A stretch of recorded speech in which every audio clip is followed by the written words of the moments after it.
Spine straight. Close your eyes. Take a deep breath in and exhale.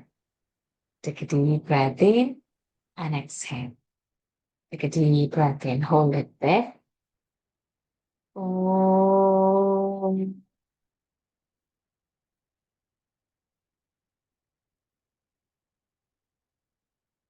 Om.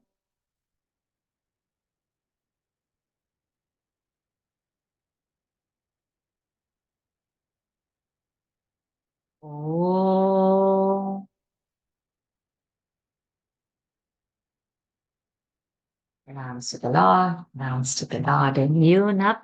Let's begin from beginning. We'll do first all the 20 verses as a pronunciation check, and then for the memory will come. You can start. ॐ श्री परमात्मने नमः। अथ प्रथमोऽध्यायः अर्जुन विषादयोगः।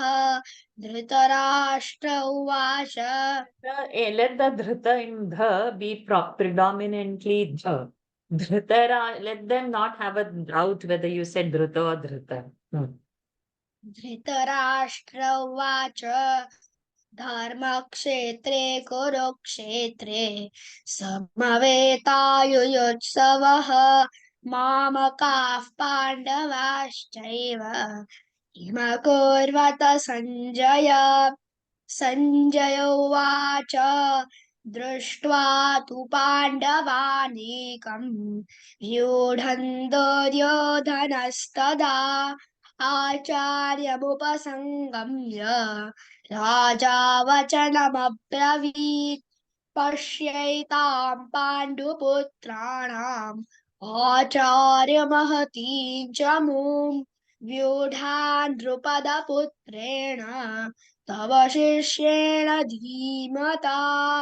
अत्र शूरा महेश्वासाः भीमार्जुनसमायुधि युयुधानो विराटश्च पदश्च महारथः धृष्टकेतुश्चेकितानः काशीराजश्च वीर्यवान् पुरुजित् कुन्तिभोजश्च शैब्यश्च नरपुङ्गवः युधामन्युश्च विक्रान्तः उत्तमौजाश्च वीर्यवान् सौभद्रौ द्रौपदेयाश्च सर्व एव महारथाः अस्माकं तु विशिष्टाये तान् निबोधद्विजोत्तम नायका मम सैन्यस्य सैन्यार्थं तान् ब्रवीमि ते। भवान् भीष्मश्च कर्णश्च कृपश्च समितिञ्जयः अश्वत्थामा विकर्णश्च सौमदत्तिस्तथैव च अन्ये च बहवः शूराः मदर्थे त्यक्तजीविताः नानाशस्त्रप्रहरणाः सर्वे युद्धविशारदाः अपर्याप्तं तदस्माकं बलं भीष्माभिरक्षितं पर्याप्तं त्विदमेतेषां बलं भीमाभिरक्षितम् अयनेषु च सर्वेषु यथा भागमवस्थिताः भीष्ममेवाभिरक्षन्तु भवन्तः सर्व एव हि तस्य सञ्जनयन् हर्षं कुरु वृद्धः पितामहः सिंहनादौ विनद्योच्चैः शङ्खं दद्मो प्रतापवान् ततः शङ्खाश्च भैर्यश्च प्रणवानकगोमुखाः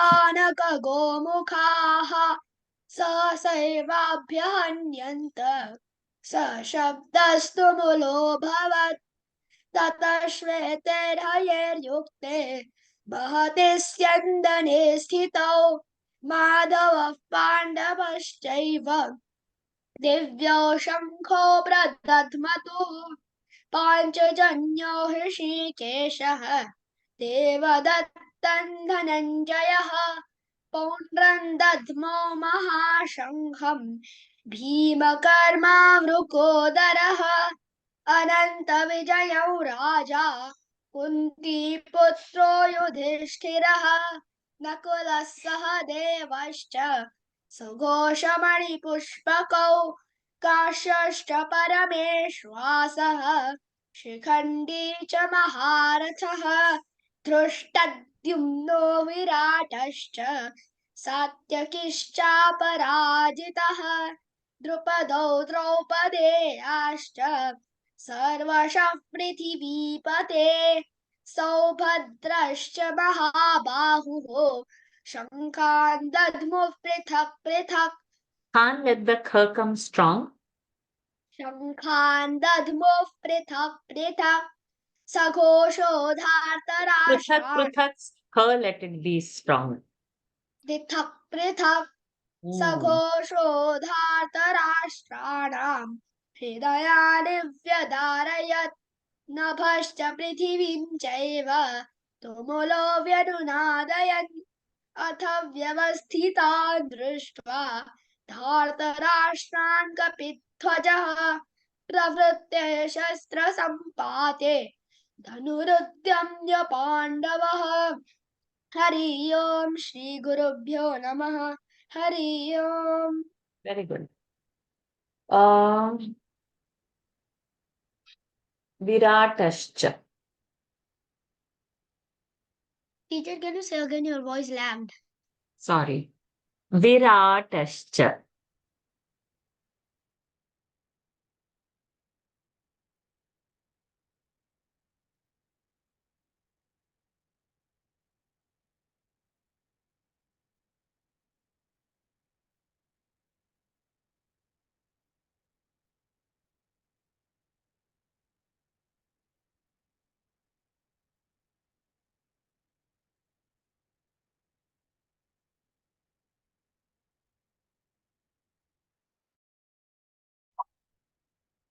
Sorry. The internet had gone. Okay. Am I audible now, na? Yeah. Okay. So, Viratascha. विराटश्च सात्यकिश्चापराजितः Another one. विराटश्च द्रुपदश्च महारथः धृष्टकेतुश्चेकितानः काशीराजश्च वीर्यवान् पुरुजित् कुन्तिभोजश्च शैब्यश्च नरपुङ्गवः Draupadeyascha. Number 6 or number 18? 18. द्रौपदेयाश्च सर्वशः पृथिवीपते सौभद्रश्च महाबा Number 6. द्रौपदेयाश्च सर्व एव महारथाः अस्माकं तु विशिष्टाये तान् निबोधद्विजोत्तम नायका अवसन् Raja. राजा वचनमब्रवीत् Another one. पश्ये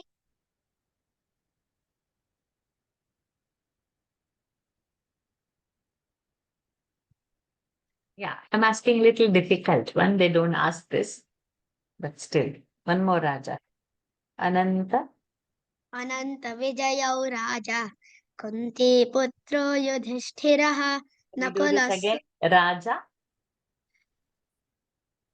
राजा कुन्तीपुत्रो युधिष्ठिरः नकुलः सह देवश्च सुघोषमणिपुष्पकौ Balam.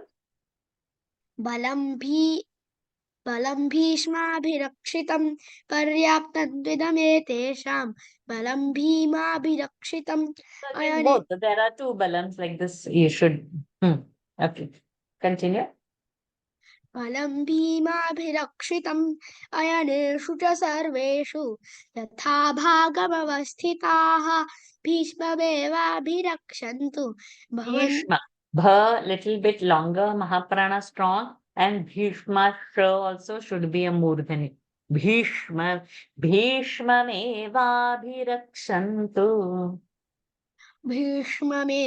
भीष्ममेवाभिरक्षन्तु भवन्तः सर्व एव हि तस्य सञ्जनयन् हर्षम् कुरुवृद्धः पितामहः सिंहनादौ विनद्योच्चैः शङ्खं दद्मो प्रतापवान् ततः Shankhan Dadhmu. शङ्खान् दद्मुः पृथक् पृथक् सगो Divyau Shankau. दिव्यो शङ्खो प्रदद्मतुः पाञ्चजन्यो Shankhan Dadhmau.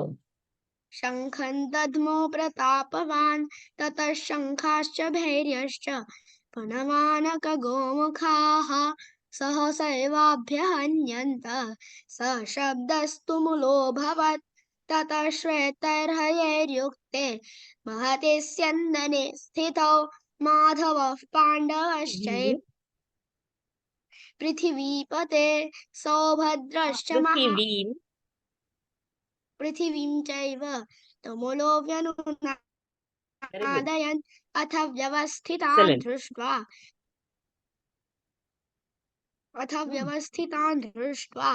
धार्तराष्ट्रान् कपिध्वजः प्रवृत्ते शस्त्रसम्पाते धनुरुद्यम्य पाण्डवः Tamaha. सिंहनादौ विनद्योच्चैः Very good. शङ्खं दद्मो प्रतापवान् ततः Tyakta Jeevitaha. नानाशस्त्रप्रहरणाः Excellent. सर्वे विशारदाः अपर्याप्तं तदस्माकं बलं भीष्माभिरक्षितम् Parameshwasaha.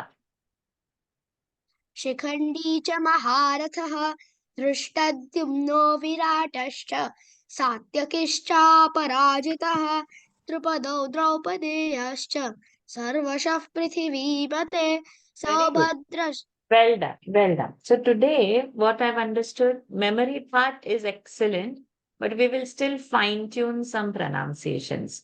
If judges are not wanting Simhanadam, we'll not be able to rectify those, but we can rectify and bring more power to Mahapranas like Dhritarashtra Vacha. There should not be Prithak, Prithak, Bharata so like that, the bala for the we'll improvise, and we need to improvise little difference between sh and ch. That also. Rishi, Keshaha, Rishi. See the mouth changing, then Keshaha. This we should rectify. Okay. So tomorrow we will meet. Tomorrow I'll spend some more time with you. Today I had a little short time, but let's spend some more time now. Okay. Thank you, Nab. Hari Om. Indra, congratulations. teacher. Amazing. Love you, darling. God bless you. Are you happy? I'm very happy. I remember that Shaira who would not say one word and shy away. And now this Ida who comes forward and chants and secures prizes as well. Bless you abundantly, darling. Bless you. Now let's pray for Nab, isn't it? Bhaiya has to get, right? Bhaiya also now has to get a prize. We'll work hard for Bhaiya. Okay. Hari Om, Thank darling. you very much. My pleasure. Hari Om. Hari Om. you. Hari Om, Vismay, darling. Are you ready? Yes. What did the judges tell you? They said some show and there's some different shows like Bhishma like that. I was saying That's all? And everything else was okay? yeah. All he said. The judge said that all of the Mahapranas mostly were okay. Everything was fine except the show and other shows. Yeah. We will work on that. We will work on that. Okay, so first let us get the pronunciations right. Yes? So let's begin. You have 25, right? Yeah. So let's begin from beginning. First, let me hear all your 25, and then we will do any corrections of the pronunciations if at all, and then we will test the memory part. Okay, so Okay. 3 stages in this practice. Let's start. Beginning. Om Shri Paramatmane Namaha. अथ प्रथमोऽध्यायः Arjuna Again. Arjuna Again. Athap. अथ प्रथमोऽध्यायः अर्जुनविषादयोगः धृतराष्ट्र उवाच Dharma, lot of power. Dhritarashtra Uvacha. Dhritarashtra उवाच धर्मक्षेत्रे कुरुक्षेत्रे समवेतायुयुत्सवः मामका पाण्डवाश्चैव किमकुर्वत सञ्जय सञ्जय उवाच दृष्ट्वा तु पाण्डवानीकं यूथं दुर्योधनस्तदा आचार्यमुपसंगम्य राजा वचनमब्रवीत् पश्यैतां पाण्डुपुत्राणाम् आचार्यमहतीं च मूं यूथां द्रुपदपुत्रेण तव शिष्येन धीमता अत्र शूरा महेश्वासाः भीमार्जुनसमायुधि युधानो विराटश्च द्रुपदश्च महारथः धृष्टकेतुश्चेकितानः काशीराजश्च वीर्यवान् पुरुजित् कुन्तिभोजश्च शैब्यश्च नरपुङ्गवः युधामन्युश्च विक्रान्तः उत्तमौजाश्च वीर्यवान् सौभद्रो द्रौपदेयाश्च सर्व एव महारथाः अस्माकं तु विशिष्टाये तानि बोधद्विजोत्तम नायका मम सैन्यस्य संज्ञार्थं तान् ब्रवीमि ते भवान् भीष्मश्च कर्णश्च कृपश्च समितिञ्जयः अश्वत्थामा विकर्णश्च सौमदत्तिस्तथैव च अन्ये च बहवः शूराः मदर्थे त्यक्तजीविताः नानाशस्त्रप्रहरणाः Nana Shastra प्रहरणाः Praharaha. नानाशस्त्रप्रहरणाः सर्वे युद्धविशारदाः अपर्याप्तं तदस्माकं बलं भीष्माभिरक्षितं पर्याप्तं त्विदमेतेषां बलं भीमाभिरक्षितम् अयनेषु च सर्वेषु यथा भागमवस्थिताः भीष्ममेवाभिरक्षन्तु भवन्तः सर्व एव हि तस्य सञ्जनयन् हर्षं गुरुवृद्धः पितामहः सिंहनादं विनद्योच्चैः शङ्खं दद्मो प्रतापवान् ततः शङ्खाश्च भैर्यश्च प्रणवानकगोमुखाः सहसैवाभ्यहन्यन्त सशब्दस्तु मूलोऽभवत् ततः श्वेतैर्युक्ते वहति स्यन्दने स्थितौ माधवः पाण्डवश्चैव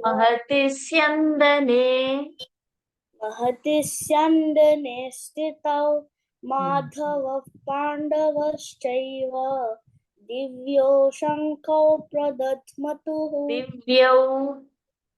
दिव्यो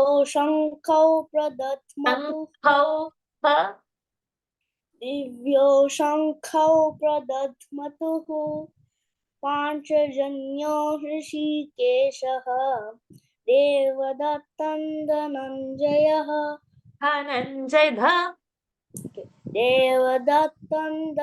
देवदत्तं धनञ्जयः पौण्ड्रं दद्मो महाशङ्खम् पौण्ड्रं दद्मो महाशङ्खं भीमकर्मावृकोदरः अनन्तविजयं राजा कुन्तीपुत्रो युधिष्ठिरः युधिष्ठिरः Very good. नकुलः सहदेवश्च Vascha. Nakula Sahadevascha. नकुलः सहदेवश्च सुघोषमणिपुष्पकौ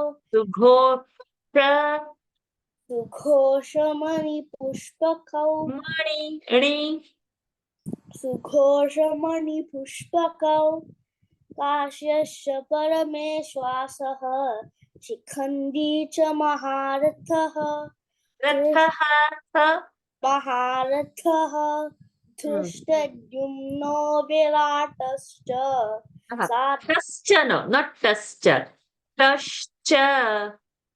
विराटश्च सात्यकिश्चापराजितः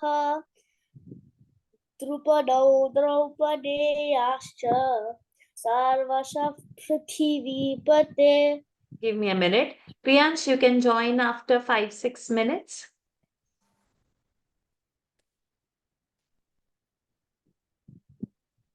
Sarvashah Prithivipate. Continue. सर्वशः पृथिवीपते सौभद्रश्च महाबाहुः शङ्खान् दध्मुः पृथक् पृथक्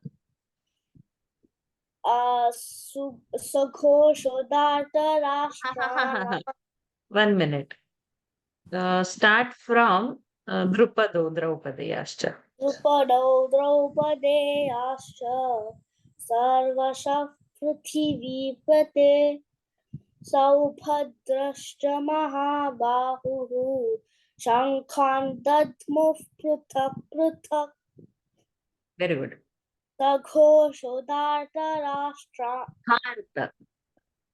सघोषोधार्तराष्ट्राणां हृदयानि व्यधारयत् नभश्च पृथिवीं चैव तुमुलो व्यनुनादयन् अथ व्यवस्थितान् दृष्ट्वा Can I start from the 20th? अथ व्यवस्थितान् दृष्ट्वा धार्तराष्ट्रान् कपिध्वजः प्रवृत्ते शस्त्रसम्पाते धनुरुद्यम्य Pandava. Not dhyamya. Dhyamya. Dha is Mahaprana. Dhanurudyamya. Not dhanurudhyamya. Dhyamya. धनुरुद्यम्य पाण्डवः.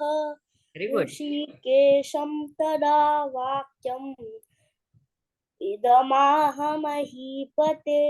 अर्जुन उवाच सेनयोरुभयोर्मध्ये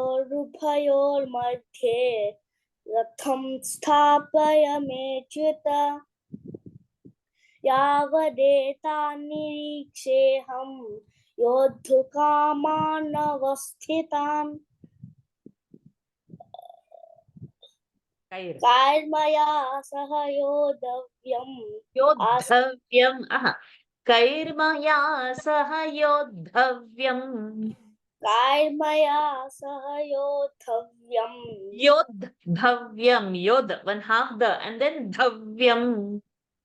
कैर्मया सह योद्धव्यम्. अस्मिन् रणसमुद्यमे. Samudhyame no. Dhyame. Asmin ranasamudyame. अस्मिन् रणसमुद्यमे योत्स्यमानानवेक्षेऽहम् य एते त्वसमागताः धार्तराष्ट्रस्य दुर्बुद्धेः युद्धे प्रियचिकीर्षवः. संजय उवाच एवमुक्तो ऋषिकेशः गुडाकेशेन भारत. सेनयोरुभयोर्मध्ये स्थापयित्वा Papa Mahaprana, little strength. स्थापयित्वा रथोत्तमं भीष्मद्रोणप्रमुखतः सर्वेषां च महीक्षिताम् उवाच पार्थ पश्यैतान् समवेतान् कुरुनिति हरि ओं श्री गुरुभ्यो नमः हरि Gurubhyo Namaha. हरि ओं श्री गुरुभ्यो नमः हरि ओं. Very good. Well done. So now some Mahapranas definitely we will have to work. But today we have little less time. What we'll do, we'll just work on the sh and sh. I'll give you this exercise. See, we will practice with the word Hrishikeshaha. Say. ऋषिकेशः. So what is the difference between Rishi sh and Kesha sh? There is Is the- Rishi, one she is there, and Kesha, sh is there. What is the difference between these two sh? So we are saying Rishi Kesha. It sounds same. So that should not sound same. So there is a difference in pronunciation. Do you know that? No. So in Rishi, that sh when we say, we have to touch the tip of the tongue to the roof of the palate, and like a whistle, blow the air from the sides of the lip and say, say Shra. like a whistle. Pr. What am I supposed to say? You have to say sh. You have to say pr. Sha. Kriyansh, I'll just message in the group. Just give me another 3 minutes. 3 minutes more. Oh. Okay. Sh. Sha. Hold the lip. Pr. Sha. Tongue to the roof. Pr. Sha.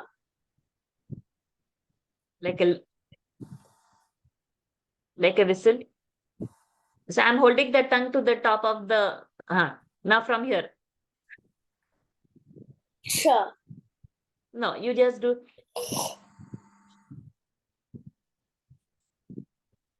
Sha. I'm not saying sure yet. I'm just blowing the whistle kind of a sound.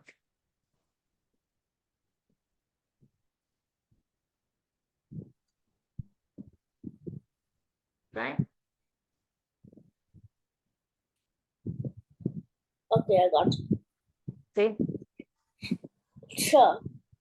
I'm saying don't say sure. Just like how we say like that. I've not yet said sure. I'm wanting you to hold this sound.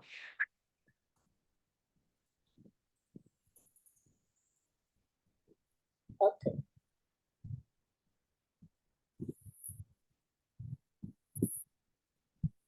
I don't hear anything. It's okay.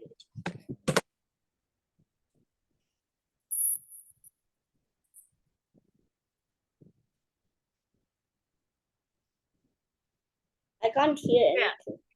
Okay. Sure. Sure. Yeah or sure? Sure. Sure. Sure. Okay. We'll do this exercise. Rishi. Rishi. Rishi. Keshaha. Rishikeshaha. Shaha is normal. You're not touching the tongue to the roof of the palate. Shaha. Keshaha. Rishikeshaha. Keshaha. Rishikeshaha. Okay. So this exercise, I want you to get the word. So I'll give you 5, 6 words that you need to practice. So it will be Okay. Rishikeshaha. Okay. 1. Parameshvasaha. In that mesh half. Parameshvasaha. Then Shishyena. She is normal. And then half sh is there. Shishyena. Okay. And the other one, Dhritarashtra. Okay. And the last one also you try. What word I can give you? Which word you can go ahead with? Gucci. Shishyena I have given you already, right? Yeah. Then Bhishma you get. Bhishma. Bhishma. Bhishma. Shishyena. Note it down. Dhritarashtra. Parameshwasah. Rishikeshah. Okay? So these 5 words you'll practice and come tomorrow. Okay, Visma? Okay, Hari Om. Hari Om, darling. Hari Om. Hari Om, Kriyansh. Hari Om. Okay. So what did the judges say? I was selected to the finals, but I needed to because I kept on saying Društva, but it was actually Drishtva. No. It's not Drishtva. Drishtva. It was Drishtva. You were using Mahaprana, that means. Okay. Then, what else? No. I think what they said was, I think not about the Mahaprana really. It is, he says, Društva tu Pandavanikam. Okay. But when they say that the matra, the ukara matra is not dra and u, it is the ru matra. So it's supposed to be Društva, not Društva. Okay. Okay. I think even the Krupascha, there was a correction, but I'm still a little unclear whether it's supposed to be Krupascha or Krupascha. So that was the other part. But they said Drupadascha is correct because even I was looking at the text. So the Drupadascha is the dra with the ukara, but I think that's where the Drishtva and Drishtva, he has been saying Društva. Yeah. Okay. Fair. And otherwise, nothing else, no? And he was saying Dhritarashtra Uvacha. So it is actually Dhritarashtra Uvacha. So that And- ta was not very clear. He was saying the Okay. instead. Yes, one more. He said pravritte, but I think it is pravritte. I think the ta is double, but I think he put emphasis on the va and the ta. So that was one correction. Okay. Okay, Kriyansh. So congratulations for making it into finals, but let's do it. You have up to 20, right? Yeah. So first we will do all the 20 verses in the sense to see the pronunciations. And I also wanted to ask you, is it Simhanado or is it Simhanadan? Simhanadam vinadyochaihi. But some judges don't like to say simha. Some judges like to say simha. So some judges believe that for sh, and her, we should not do wa. But it is actually wa only. So it depends upon then which judges. But for the nada, that will be always wa because the next word is vinadyocha. So nadam is okay. But simha or simha, it depends upon then the judge. So you will have to just stick to one and say that simha. So it should not be given wrong. Okay. So Okay. Simhanadam is correct. Okay. Now practice. So we'll start from beginning. I'll just hear all your pronunciations. So 1 to 20, you start from Om Shri Paramatmane. Om Shri Paramatmane Namaha. अथ प्रथमोऽध्यायः अर्जुन विषाद योगः धृतराष्ट्र उवाच The power of धर्मक्षेत्रे Mahaprana should come there. Power. Dhritarashtra uvacha. Dhritarashtra उवाच Power for the. Dhritarashtra उवाच धर्मक्षेत्रे कुरुक्षेत्रे समवेतायुयुत्सवः मामकाः पाण्डवाश्चैव किमकुर्वत सञ्जय सञ्जय उवाच दृष्ट्वा तु पाण्डवानीकम् Shrikar, can you come after about 8 minutes, please? Thank you. Start. दृष्ट्वा तु पाण्डवानीकं व्यूढन् दुर्योधनस्तदा आचार्यमुपसङ्गम्य राजा वचनमब्रवीत् पश्येतां पाण्डुपुत्राणाम् आचार्यमहतीं च मूं व्यूढान् द्रुपदपुत्रेण तव शिष्येण धीमता शूरा महेश्वासाः भीमार्जुनसमायुधि युधानो विराटश्च द्रुपदश्च महारथः धृष्टकेतुश्चैकितानः काशीराजश्च वीर्यवान् पुरुजित् कुन्तिभोजश्च शैब्यश्च नरपुङ्गवः युधामन्युश्च विक्रान्तः उत्तमौजाश्च वीर्यवान् सौभद्रो द्रौपदेयाश्च सर्व एव महारथाः अस्माकं तु विशिष्टाये तान्निबोधद्विजोत्तम नायका मम सैन्यस्य सैन्यार्थं तान् ब्रवीमि ते भवान् भीष्मश्च कर्णश्च कृपश्च समितिञ्जयः अश्वत्थामा विकर्णश्च सौमदत्तिस्तथैव च अन्ये च बहवः शूराः पदर्थे त्यक्तजीवाः Anye cha bahava shuraha. Give enough time. अन्ये च बहवः शूराः मदर्थे त्यक्तजीविताः नानाशस्त्रप्रहरणाः सर्वे युद्धविशारदाः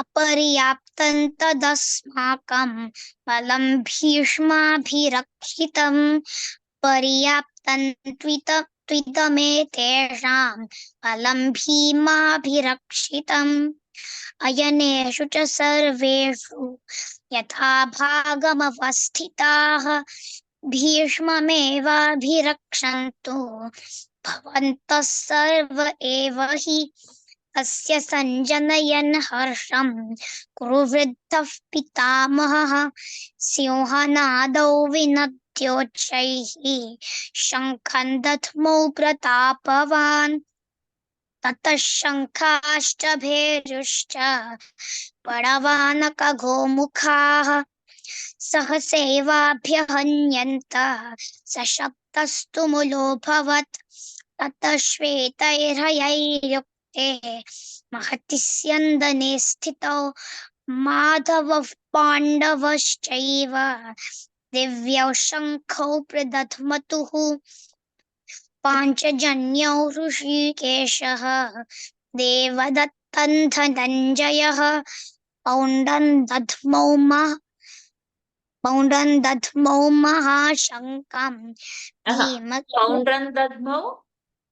पौण्डं दध्मौ महाशङ्खं Ah. भीमकर्मावृकोदरः अनन्तविजयौ राजा कुन्तीपुत्रो युधिष्ठिरः नकुलः सहदेवश्च सुघोषमणिपुष्पकौ काश्यश्च परमेश्वासः शिखण्डी च महारथः धृष्टद्युम्नो विराटश्च सात्यकिश्चापराजितः द्रुपदो द्रौपदेयाश्च सर्वशः पृथिवीपते सौभद्रश्च महाबाहुः शङ्खान् दध्मुः पृथक् पृथक् सघोषो धातराष्ट्राणां हृदयानि व्यदारयत् नभश्च पृथिवीं चैव तुमुलो व्यनुनादयन् अथ व्यवस्थितान् दृष्ट्वा Athavyav, again. धातराष्ट्रान् कपिध्वजः प्रवृत्ते शस्त्रसम्पाते धनुरुद्यम्य पाण्डवः ऋषिकेशं तदा वाक्यम् इदमाह महीपते. Rishikesham will go in the 21st. So you have to, after that, you have to say Hari Om. Hari Om. Hari Om Shri Gurubhyo Namah. Hari Om is enough. Okay, so now we will pick up few words for today, and then tomorrow we will do some. But I'll just see some of the memory aspects, and then we'll pick up the words that we need to work on. Bhimarjuna. Bhimarjun समायुधि युयुधानो विराटश्च द्रुपदश्च महारथः धृष्टकेतुश्चेकितानः. Vyadarayat. Again. Vyadarayat. व्यदारयत् नभश्च पृथिवीं चैव तुमुलो व्यनुनादयन् अथ व्यवस्थितान् दृष्ट्वा धातराष्ट्रान् कपिध्वजः प्रवृत्ते शस्त्रसम्पाते धनुरुद्यम्य पाण्डवः Raja. Dhanurudyamya Pandavaha. Harihi Om. Shri Gurubhyo Namaha. Harihi Om. No need to come to Rishikesha. Okay. Raja. राजा वचनमब्रवीत्. One more Raja. राजा Ananta. अनंत विजयो राजा कुंती पुत्रो युधिष्ठिरः. So we do this. नकुलस्य So when I say Raja, then राजा वचनमब्रवीत्. another Raja. राजा कुंती पुत्रो युधिष्ठिरः. Very good. नकुलः सहदेवश्च सुघोषमणिपुष्पकौ. Very good. काश्यश्च. So now we will pick up some words. I'll give you 5 words that you need to prepare and come tomorrow. So see, in verse 17 we have got na Dhrishtadyumno. You say that line. धृष्टद्युम्नो वीरा. So did you say now did you say Dhrushta? You didn't say. What did you say? धृष्ट. Same thing will be applied for others. That Dhrishta's Dhr is written how exactly other ones are written. So we have first word, we'll check tomorrow. Dhrishta. So that Dhr, Dha Mahaprana, and the half Sh, Dhrish. It's not Dhrish, it's Dhrish. Dhrish. And then Ta is a Dvitva. Dhrishtadyumno. Tadyumno. Huh? Say again. So this is one. Dhrishtadyumno. धृष्टद्युम्नो विराटश्च. Okay. Second word, see, Saubhadrascha Mahabahu Shankhan Dadmuf. पृथक् पृथक्. So instead of saying Pru, say Prithak Prithak. पृथक् पृथक्. Yeah. So how Dhrishta, how Dhr has come, like that Prithak will come. Pr. Prithak Prithak. Okay. पृथक् पृथक्. So this is our Prithak is our second word. First word is Dhrishta. Third word I'll give you is Rishikesha. Say. ऋषिकेशं तदा वाक्यम् इदमाह महीपते. So in that Rishi, Ra and Kesha. So Rishi, Kesha. Rishi, the tongue is touching the roof of the palate and we are saying Ri. And Kesha is, the tongue is not touching the roof of the palate. Rishi, Kesha. Say the two difference. ऋषिकेशं. So in that Rishi's Shri, the tongue will touch the roof of the palate and from the side the air will come like a whistle. ऋषिकेशं. Shrikar, come after 3 minutes. Thank you, Shrikar. Okay, say again. Hrishikeshan. So only say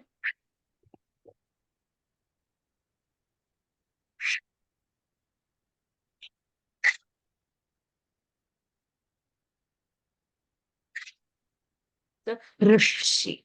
Rishi. Hrishikeshan. So this will be our one word. Okay. So Kesha Sha is different. And one more word I will give you is, we'll take the Drishtva word only. Drishtva.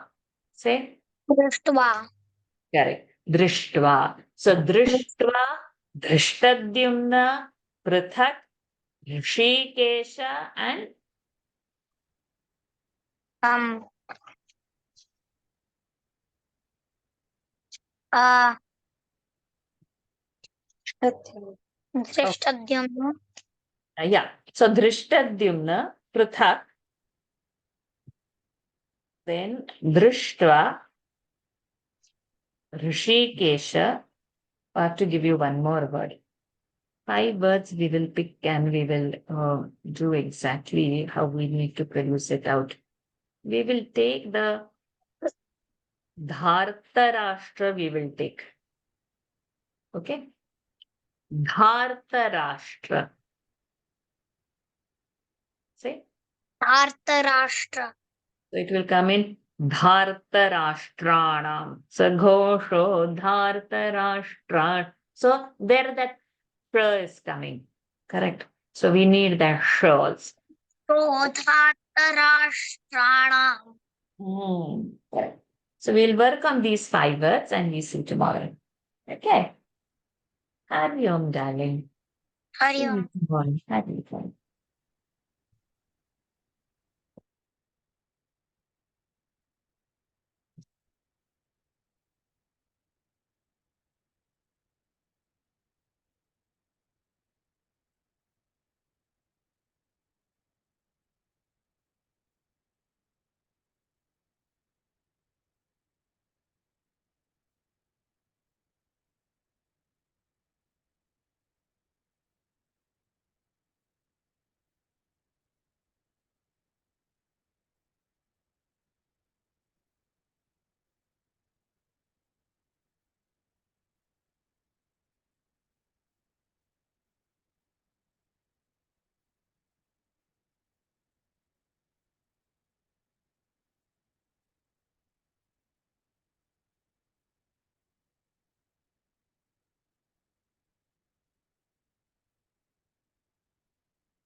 Hari Om, darling. I'm so Hari Om. sorry. Hari Om, darling. We were overlapping some schedules, so I'm so sorry. Good, first and foremost, congratulations. You made it to the finals. Congrats. Okay, what were the judges' comments for you? The judges told me to get the Tavargam right. The tongue is not moving above. Like, yeah. The, and Ana. And then anything more? Sorry? And anything more did they say? Did they comment anything more? No, that was This the only was all. one. That was the Good. only mistake. Okay, so we will work it on that. Okay, so now let me hear all your pronunciations. First 1 to 25. We'll start. Om Shri Paramatmane Namaha. अथ प्रथमोऽध्यायः अर्जुनविषादयोगः धृतराष्ट्र उवाच धृतराष्ट्र उवाच धर्मक्षेत्रे कुरुक्षेत्रे समवेतायुयुत्सवः मामकाः पाण्डवाश्चैव किमकुर्वत सञ्जय सञ्जय उवाच दृष्ट्वा तु पाण्डवानीकम् यूथन् दुर्योधनस्तदा आचार्यमुपसङ्गम्य राजा वचनमब्रवीत् पश्यैतान् पाण्डुपुत्राणाम् Pashyaitam, आचार्य huh? You said Pashyaitan, right? It is Pashyaitam. पश्यैतां पाण्डुपुत्राणाम् आचार्यमहतीं च मूं व्यूढान् द्रुपदपुत्रेण तव Putrena, शिष्ये darling. Putrena, पुत्रेण na. पुत्रेण Okay. तव शिष्येन धीमता अत्र शूरा महेश्वासाः भीमार्जुनसमायुधि युयुधानो Samayudhi, Dadha Mahaprana. ओके भीमार्जुनसमायुधि युयुधानो विराटश्च द्रुपदश्च महारथः धृष्टकेतुश्चेकितानः काशीराजश्च वीर्यवान् पुरुजित् कुण्डिभोजश्च शैब्यश्च नरपुङ्गवः युधामन्युश्च विक्रान्तः उत्तमौजाश्च वीर्यवान् सौभद्रो द्रौपदेयाश्च सर्व एव महारथाः अस्माकं तु विशिष्टाये तान् निबोधद्विजोत्तमा नायका मम सैन्यस्य संज्ञार्थं तान् ब्रवीमि ते भवान् भीष्मश्च कर्णश्च कृपश्च समितिञ्जयः अश्वत्थामा विकर्णश्च सौमदत्तिस्तथैव च अन्ये च बहवः शूराः मदर्थे त्यक्तजीविताः नानाशस्त्रप्रहरणाः सर्वे युद्धविशारदाः अपर्याप्तं तदस्माकं बलं भीष्माभिरक्षितं पर्याप्तं त्विदमे तेषां बलं भीमाभिरक्षितम् One minute, Shrika. Sudiksha, can you come after 10 minutes? I'm just overlapping few classes. So you can come after 10 minutes? Okay, aunty. Yeah? Okay. See you in 10 minutes time. Thank you, darling.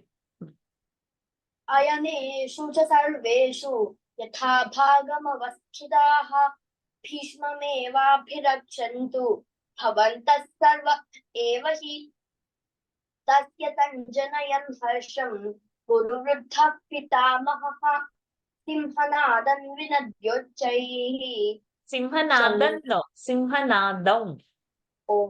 सिंहनादौ विनद्योच्चैः शङ्खं दध्मौ प्रतापवान् ततः शङ्खाश्च भैर्यश्च वनवानकगोमुखाः सहसैवाभ्यहन्यन्त सशब्दस्तु मुलोऽभवत् ततः श्वेतैर्हयर्युक्ते महति स्यन्दने स्थितौ माधव पाण्डवश्चैव दिव्यौ शङ्खौ प्रदध्मतुः पाञ्चजन्यं हृषीकेशः देवदत्तं धनञ्जयः पौन्द्रं दध्मौ महाशङ्खं भीमकर्मावृकोदरः अनन्तविजयौ राजा कुन्तीपुत्रो युधिष्ठिरः नकुलः सहदेवश्च Kuntiputro Yudhishthirah. कुन्तीपुत्रो युधिष्ठिरः नकुलः सहदेवश्च सुघोषमणिपुष्पकौ Mani, Sughosham सुघोषमणिपुष्पकौ काश्यश्च परमेश्वासः शिखण्डी च महारथः Shikhandi Khana. शिखण्डी च महारथः धृष्टद्युम्नो विराटश्च सात्यकिश्चापराजितः द्रुपदो द्रौपदेयाश्च सर्वशः पृथिवीपते सौभद्रश्च महाबाहुः शङ्खान् दध्मुः पृथक् पृथक् सघोषोद्धार्तराष्ट्राणाम् हृदयानि व्यदारयत् नभश्च पृथिवीं चैव तुमुलो व्यनुनादयन् अथ व्यवस्थितान् दृष्ट्वा धार्तराष्ट्रान् कपिध्वजः प्रवृत्ते शस्त्रसम्पाते धनुरुद्यम्य पाण्डवः ऋषिकेशं तदा वाक्यम् इदमाह महीपते अर्जुन उवाच सेनयोरुभयोर्मध्ये रथं स्थापयमेच्युत तावदेतान् निरीक्षेऽहं योद्धुकामानवस्थितान् कैर्मया सह योद्धव्यम् अस्मिन् रणसमुद्यमे योत्स्यमानानवेक्षेऽहं य एतेऽत्र समागताः धार्तराष्ट्रस्य दुर्बुद्धेः युद्धे प्रियचिकीर्षवः सञ्जय उवाच एवमुक्तो हृषीकेशः गुदाकेशेन भारत सेनयोरुभयोर्मध्ये स्थापयित्वा रथोत्तमम् भीष्मद्रोणप्रमुखतः द्रोण भीष्मद्रोण भीष्मद्रोणप्रमुखतः सर्वेषां च महीक्षिताम् उवाच पार्थ पश्यैतान् समवेतान् कुरूनिति हरि ओम् हरि ओम् श्री गुरुभ्यो नमः हरि ओम्. Oh, even Hari Om enough. Okay, good. So yes, that sometimes you say nicely, but sometimes you are missing that. Never mind, we will work on that. Let's do the memory part now. Okay, you want easy or difficult? Easy first. Easy to difficult. Easy first to start with, and then I can increase it. Okay, fine. Let's go with the easy first.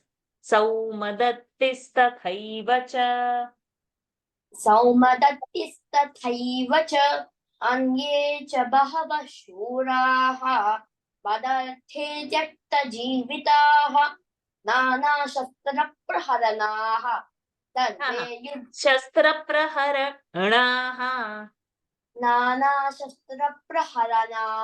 प्रहरणाः सर्वे युद्धविशारदाः द्रुपदो द्रौपदेयाश्च सर्वशः पृथिवीपते सौभद्रश्च महाबाहुः शङ्खान् दध्मुः पृथक् पृथक् धार्तराष्ट्रस्य दुर्बुद्धेः युद्धे प्रियचिकीर्षवः सञ्जय उवाच धार्तराष्ट्राणां हृदयानि व्यदारयत् नभश्च पृथिवीं चैव तुमुलो व्यनुनादयन् अथ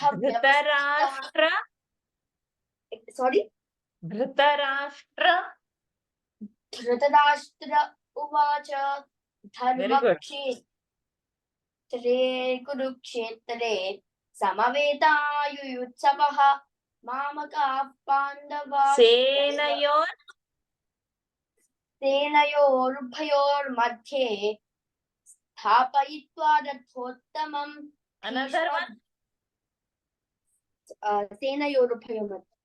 सेनयोरुभयोर्मध्ये रथं स्थापयमेच्युत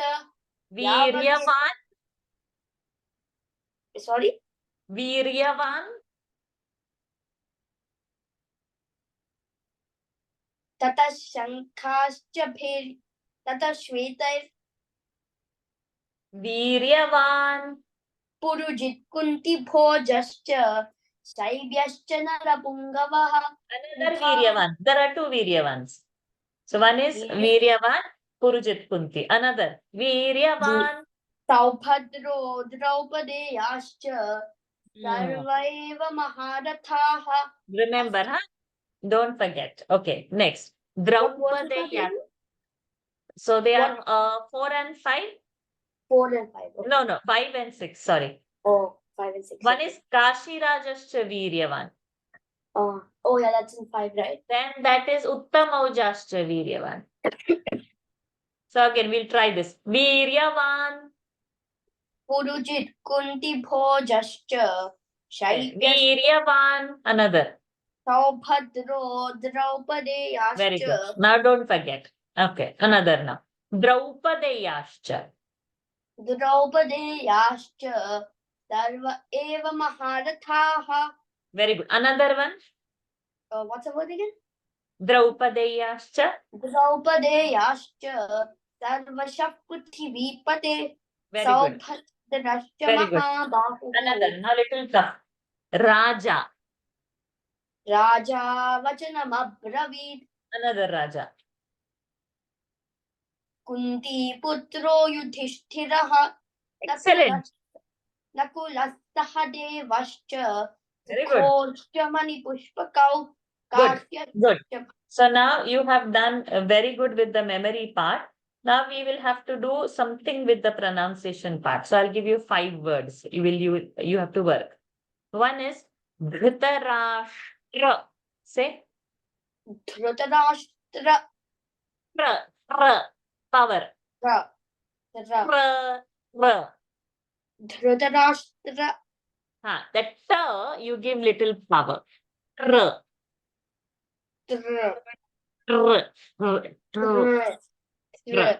So this is one word. Okay. One word is Dhritarashtra you will work on. Second word you will work is that Sughoshamani Pushpakau. Sukoshamani Pushpakau. So that Ghosha, hold the tongue up and then from their side like a whistle. Sugho,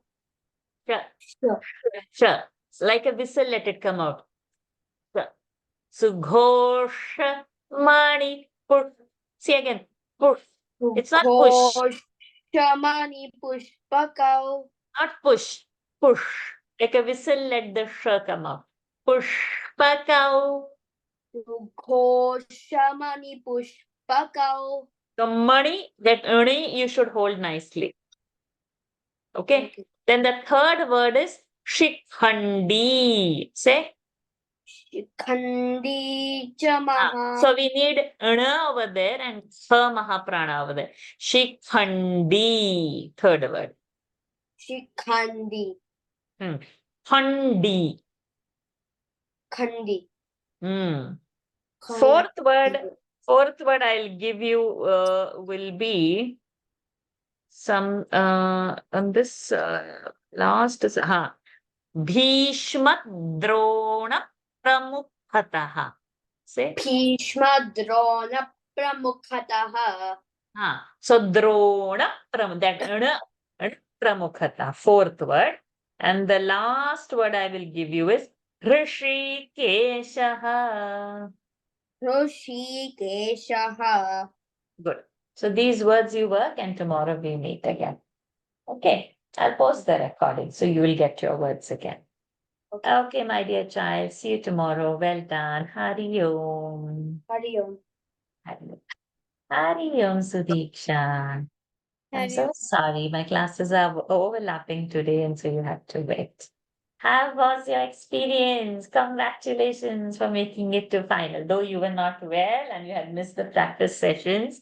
But yes, the last practices had helped. What did you feel?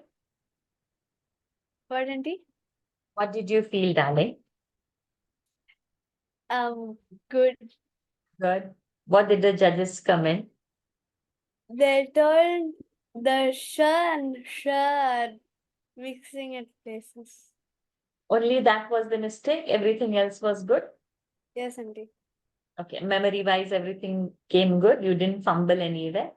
No. Excellent. So let's check the pronunciation. 25 verses, right? Yes, Auntie. So from 1 to 25, you will say all. We'll see the pronunciations first. Then we'll go for the memory. And then we'll select our 5 words. Okay. Start. Om Shri Paramatmane Namaha. Atha Prathamodhyayah. Arjuna Rishada Yogaha. Dhritarashtra Uvacha. धर्मक्षेत्रे कुरुक्षेत्रे समवेतायुयुत्सवः मामकाः पाण्डवाश्चैव किमकुर्वत सञ्जय सञ्जय उवाच दृष्ट्वा तु पाण्डवानीकं व्यूढं दुर्योधनस्तदा आचार्यमुपसङ्गम्य राजा वचनमब्रवीत् पश्यैतां पाण्डुपुत्राणाम् आचार्यमहतीं च मूं व्यूढान् द्रुपदपुत्रेण तव शिष्येण धीमता अत्र शूरा महेश्वासाः भीमार्जुनसमायुधि युयुधानो विराटश्च द्रुपदश्च महारथः धृष्टकेतुश्चेकितानः काशीराजश्च वीर्यवान् पुरुजित्कुन्तिभोजश्च शैब्यश्च नरपुङ्गवः युधामन्युश्च विक्रान्तः उत्तमौजाश्च वीर्यवान् सौभद्रो द्रौपदेयाश्च सर्व एव महारथाः अस्माकं तु विशिष्टाये तान्निबोधद्विजोत्तम नायका मम सैन्यस्य सैन्यार्थं तान् ब्रवीमि ते भवान् भीष्मश्च कर्णश्च कृपश्च समितिञ्जयः अश्वत्थामा विकर्णश्च सौमदत्तिस्तथैव च अन्ये च बहवः शूराः मदर्थे त्यक्तजीविताः महाप्राण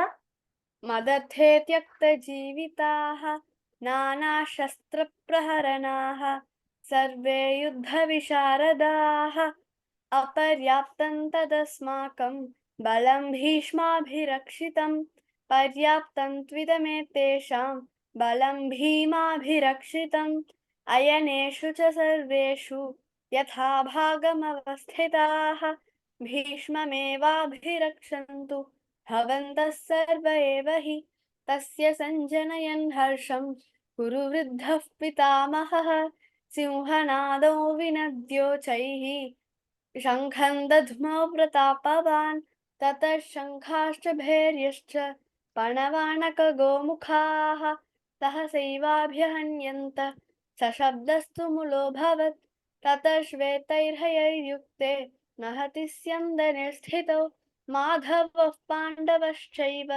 दिव्यौ शङ्खौ प्रदध्मतुः पाञ्चजन्यो हृषीकेशः देवदत्तं धनञ्जयः पौण्ड्रं दध्मौ महाशङ्खं भीमकर्मावृकोदरः अनन्तविजयौ राजा कुन्तीपुत्रो युधिष्ठिरः नकुलः सहदेवश्च सुघोषमणिपुष्पकौ काश्यश्च परमेश्वासः शिखण्डी च महारथः हृष्टद्युम्नो विराटश्च सात्यकश्चापराजितः द्रुपदो द्रौपदेयाश्च सर्वशः पृथिवीपते सौभद्रश्च महाबाहुः शङ्खान् दध्मुः पृथक् पृथक् सघोषोधार्तराष्ट्राणां हृदयानि व्यदारयत् नभश्च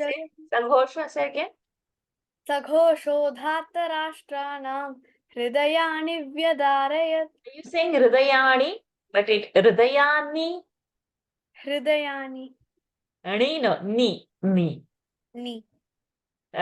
dental ni. It is not ta tha da dha na, it is ta ta da dha na.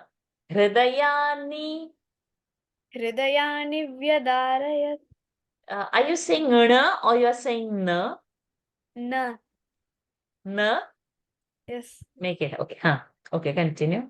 हृदयानि व्यदारयत् नभश्च पृथिवीं चैव तुमुलो व्यनुनादयन् अथ व्यवस्थितान् दृष्ट्वा धार्तराष्ट्रान् कपिध्वजः प्रवृत्ते शस्त्रसम्पाते धनुरुद्यम्य पाण्डवः हृषीकेशं तदा वाक्यम् इदमाह महीपते अर्जुन उवाच सेनयोरुभयोर्मध्ये रथं स्थापयमेच्युत यावदेतान्निरीक्षेऽहं योद्धुकामानवस्थितान् कैर्मया सह योद्धव्यम् अस्मिन् रणसमुद्यमे योत्स्यमानानवेक्षेऽहं Yotsamanan. Not योत्स्यमानानवेक्षेऽहं manan. Manan. मानान् Mana, na, tongue at the teeth. Manan, योत्स्यमानानवेक्षेऽहं य एतेऽत्र समागताः धार्तराष्ट्रस्य दुर्बुद्धेः युद्धे प्रियचिकीर्षवः सञ्जय उवाच एवमुक्तो हृषीकेशः गुडाकेशेन भारत Shena, भारत सेनयोरुभयोर्मध्ये स्थापयित्वा Madhye, the Mahaprana. मध्ये स्थापयित्वा रथोत्तमं भीष्मद्रोणप्रमुखतः सर्वेषां च महीक्षिताम् उवाच Yikshitam, he dirgha.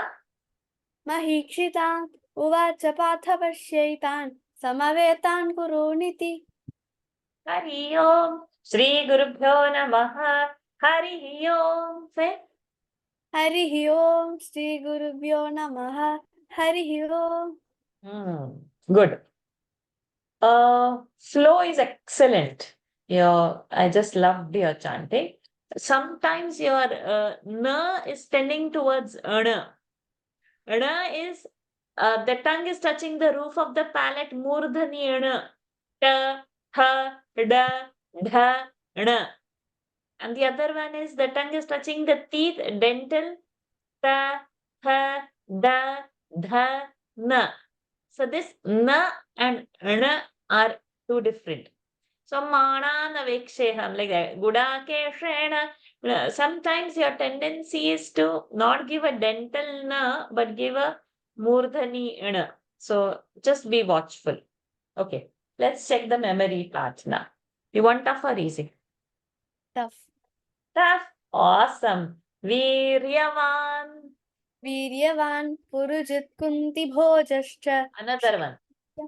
वीर्यवान् सौभद्रो द्रौपदेयाश्च सर्व एव महारथाः अस्माकं तु विशिष्टाय Draupadayascha.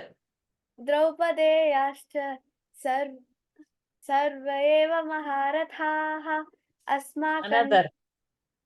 द्रौपदेयाश्च सर्वशः पृथिवीपते सौभद्रश्च Prithivipate dirgha. पृथिवीपते सौभद्रश्च महाबाहुः शङ्खां दध्मुः पृथक् पृथक् सघोषो Senayor. सेनयोरुभयोर्मध्ये रथं स्थापयमेच्युत यावदेतान् निरीक्षेऽहं योद्धुकामान् सेनयोरुभयोर्मध्ये स्थापयित्वा रथोत्तमं भीष्मद्रोणप्रमुखतः सर्वेषां च महीक्षिताः Viratascha. विराटश्च सात्यकिश्चापराजितः द्रुपदो द्रौपदेयाश्च सर्वशः पृथिवी Another one. विराटश्च द्रुपदश्च महारथः हृष्टकेतुश्चेकितानः काशीराजश्च वीर्यवान् Raja. राजा वचनमब्रवीत् पश्यैतां पाण्डुपुत्राणाम् आचार्यमहतीं च मु यूढां द्रुपदपुत्रेण तव शिष्येन धीमता अत्र शूरा महेश्वा Another Raja. राजा कुन्तीपुत्रो युधिष्ठिरः नकुलः सहदेवश्च Bhavika, can you join after 5 more minutes? I'm so sorry because I'm little delayed with her. सुघोषमणिपुष्पकौ काश्यश्च परमेश्वासः शिखण्डी च महारथः हृष्ट Sankhan dadhmau. शङ्खं दध्मौ प्रतापवान् ततः शङ्खाष्टभैर्यश्च पणवाणकगौ Sankhan dadhmuho. शङ्खान् दध्मुः पृथक् पृथक् Excellent. सघोषो Hmm. धार्तराष्ट्राणां हृदयानि व्यदारयत् न Hridaya not हृदयानि nivya. व्यदारयत् न भश्च Divyau shankhau. दिव्यौ शङ्खौ प्रदध्मतुः पाञ्चजन्यौ हृषीकेशः देवदत्तं धनञ्जयः पौण्ड्रं Vikarnascha. विकर्णश्च सौमदत्तिस्तथैव च Excellent. अन्ये बहवः शूराः न दत्ते त्यक्तजीविताः Sahasaivabhya. सहसैवाभ्यहन्यन्त सशब्दस्तु मुलोऽभवत् ततः श्वेत Excellent, excellent, excellent. Okay, so now we will just work on that ni part. Okay, so I'll give you the 5 words. Hridayani. Say, हृदयानि व्यदारयत् yeah, so that ni should come. Yavadetan niriksheham. Yavat, यावदेतान्निरीक्षेऽहम् so na should not happen. Yotsyamanana aveksheham. योत्स्यमानानवेक्षेऽहम् Manan should not happen. Okay. Then one more ni I gave you over the Guda Keshena. गुडाकेशेन Keshena should not happen. Keshena. गुडाकेशेन Keshena. Okay. One more I should give you. Sughoshamani Pushpakau. सुघोषमणिपुष्पकौ Shra. Sughoshamani Pushpakau.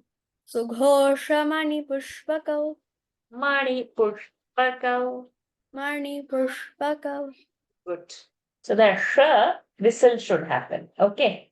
Excellent. Well done, Sudiksha. You will rock. So we will see tomorrow some more things. Okay. Hari Om, darling. All the best. Hari Om.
Shamani Pushpakau.